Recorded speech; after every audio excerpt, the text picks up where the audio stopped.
السلام عليكم ورحمة الله تعالى وبركاته. سمية الخشاب تفقد من وزنها 30 كيلوغرام خلال 6 أسابيع فقط برجيم خارق وسهل جدا داومت عليه كل يوم.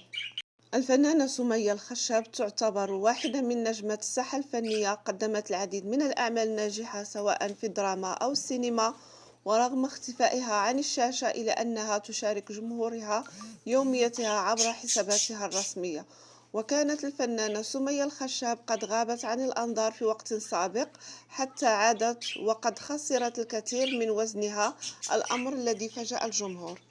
وردًا على استفسار حول طريقتها الأخيرة للتخلص من وزن الزائد، قالت: بالتأكيد ممارسة الرياضة هي أهم شيء، بالإضافة إلى اتباع نظامًا غذائيًا تحت إشراف طبيب مختص حتى لا أصاب بأي مشاكل صحية.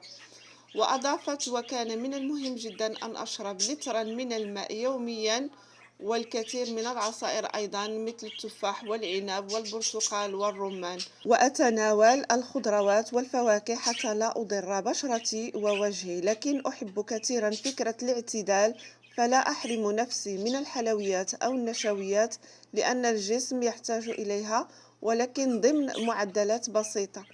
بالإضافة إلى أنني أحبذ الحركات كثيرة ولا أفضل الجلوس لفترة طويلة. وهذا النظام أفقدها 12 كيلوغرام خلال مدة شهر كامل، وهذه الحمية خسرت فيها 30 كيلوغرام وأصبح وزنها 59 كيلوغرام، مؤكدة على أن هذا أقل وزن وصلت له في حياتها ومنذ بداية دخولها المجال الفني، حيث أصبحت ترتدي مقاس 36 بعد أن كانت قد وصلت إلى مقاس 44. كانت آخر أعمال سمية الخشاب درامية، مسلسل ملحمة موسى الذي جمعها بمحمد رمضان وعرض عام 2021.